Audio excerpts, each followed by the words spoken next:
Meu amado e minha amada, essa é a palavra que tem transformado a minha vida e vai transformar a sua também. Vem comigo nessa jornada que você não vai se decepcionar. A palavra de Deus, ela é poderosa, ela é eficaz e ela não volta vazia. Então vem comigo nessa jornada. Começa agora em Lucas 22, que diz assim: Estava se aproximando a festa dos pães sem fermento, chamada Páscoa, e o chefe dos sacerdotes e os mestres da lei estavam procurando um meio de matar Jesus, mas tinham medo do povo. Então Satanás entrou em Judas, chamando Iscariotes, um dos 12. Judas dirigiu-se ao chefe dos sacerdotes e aos oficiais da guarda do templo e tratou com eles como eles poderiam entregar Jesus. A proposta muito os alegrou e lhe prometeram dinheiro. Ele consentiu e ficou esperando uma oportunidade para lhes entregar Jesus quando a multidão não estivesse presente. Finalmente chegou o dia dos pães sem fermento, no qual devia ser sacrificado o cordeiro pascal.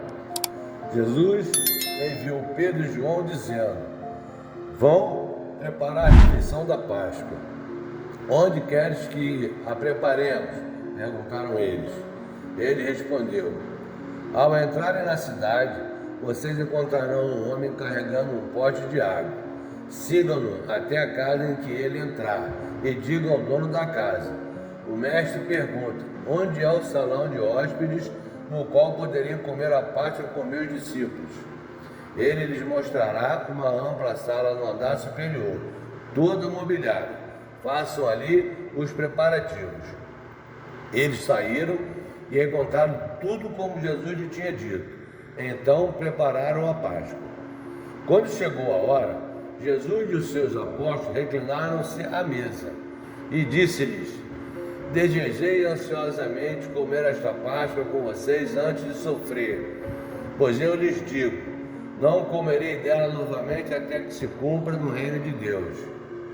Recebendo um cálice, ele deu graças e disse: Tomem isto e partilhem uns com os outros, pois eu lhes digo que não beberei outra vez do fruto da videira até que venha o reino de Deus. Tomando o pão, deu graças, partiu-o e o deu aos discípulos, dizendo: Isto é o meu corpo, dando em favor de vocês. Façam isto em memória de mim. Da mesma forma, depois da ceia, tomou o cálice, dizendo: Este cálice é a nova aliança no meu sangue, derramado em favor de vocês. Mas eis que a mão daquele que vai me trair está com a minha sobre a mesa. O Filho do Homem vai como foi determinado, mas ai daquele que o trai. Eles começaram a perguntar entre si qual deles iria fazer aquilo.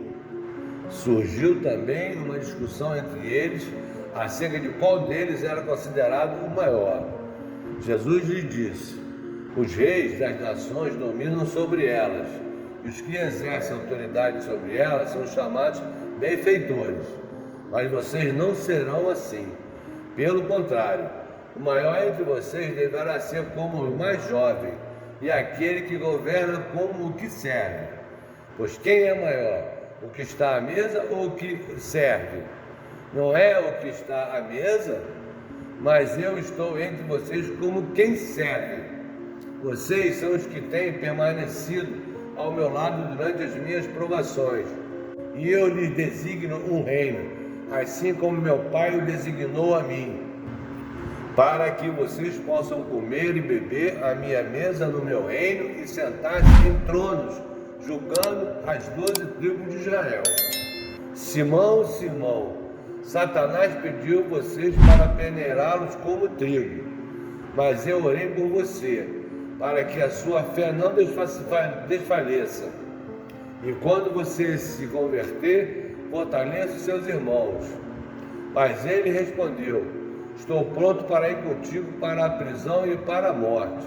Respondeu Jesus: Eu lhe digo, Pedro, que antes que o galo cante hoje, 3 vezes você me negará que me conhece.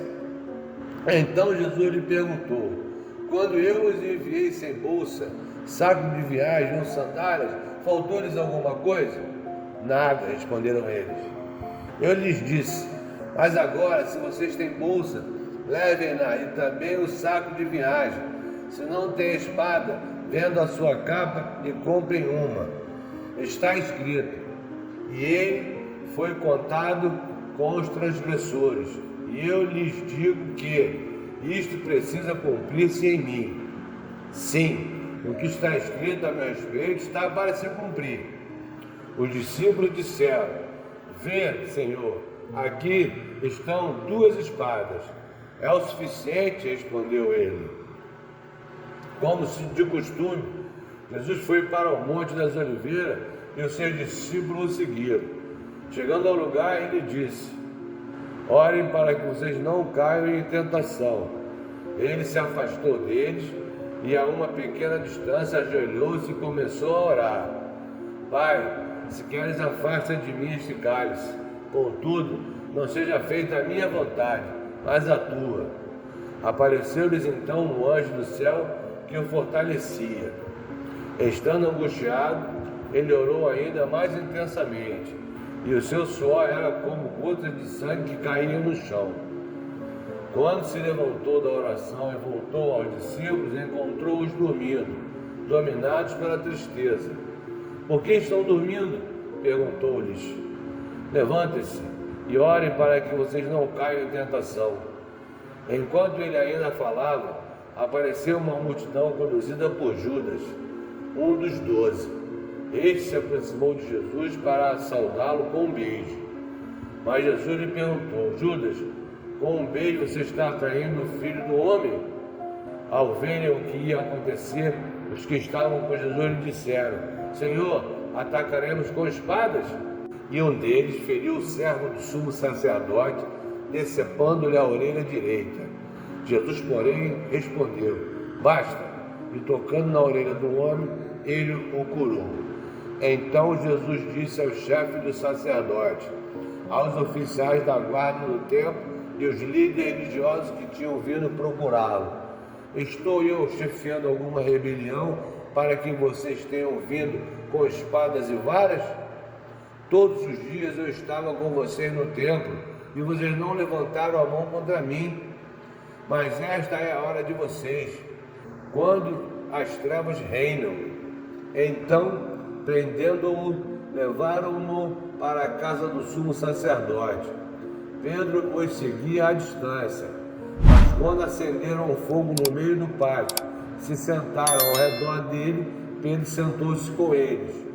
Uma criada o viu sentado ali à luz do fogo, olhou fixamente para ele e disse: este homem estava com ele. Mas ele negou: mulher, não o conheço. Pouco depois o homem o viu e disse: você também é um deles. Um homem não sou, respondeu Pedro. Cerca de 1 hora mais tarde, outro afirmou: certamente este homem estava com ele, pois é Galileu. Pedro respondeu: homem, não sei do que você está falando. Falava ele ainda quando o galo cantou. O Senhor voltou-se e olhou diretamente para Pedro. Então Pedro se lembrou da palavra que o Senhor lhe tinha dito: antes que o galo cante hoje, você me negará 3 vezes. Saindo dali, chorou amargamente. Os homens que estavam detendo Jesus começaram a zombar dele e a bater nele. Cobriram seus olhos e perguntavam: profetize, quem foi que lhe bateu? E lhe dirigiam muitas outras palavras de insulto.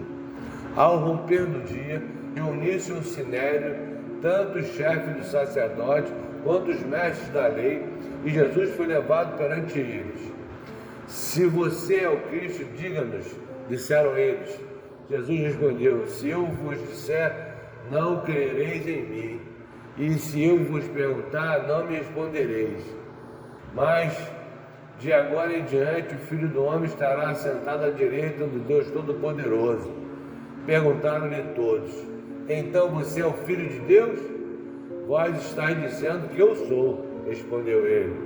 Eles disseram: por que precisamos de mais testemunhas? Acabamos de ouvir dos próprios lábios dele. Oh, que palavra maravilhosa, meus amigos! Essa palavra tem transformado a minha vida. Agora eu vou compartilhar com você o devocional do Crente Rei, do dia 5 de fevereiro, que diz assim: Posso todas as coisas naquele que me fortalece. Filipenses 4,13.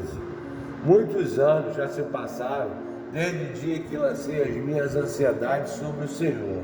E, embora precise confessar que tenho sido fortemente tentado a preocupar-me, nunca o fiz.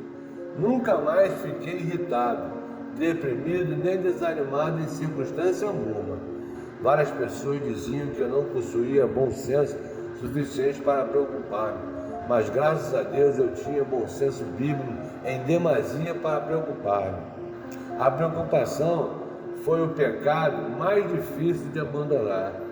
Para você, a preocupação também é a maior tentação que terá de enfrentar. No entanto, poderá resistir a ela. Você precisa resistir-lhe. Seu pior inimigo é a carne. A carne é o raciocínio, querem limitá-lo à sua capacidade. Você olha para as circunstâncias, influências, tempestades e para os problemas e diz: não posso. A linguagem da dúvida da carne, dos sentidos do diabo é: não posso, não tenho capacidade, oportunidade ou força, estou limitado. A linguagem da fé, porém, afirma: posso todas as coisas em Cristo, que me fortalece. Maravilha, meu Deus. A confissão é a seguinte: posso todas as coisas em Cristo que me fortalece. Essa é a palavra de hoje. Eu estou muito feliz de estar compartilhando com você. Se você está gostando, se inscreva no canal, dê o seu like, compartilhe, faça um comentário. E se quiser o livro Alimento da Fé, me pede que eu mando para você. Em nome de Jesus, te vejo amanhã.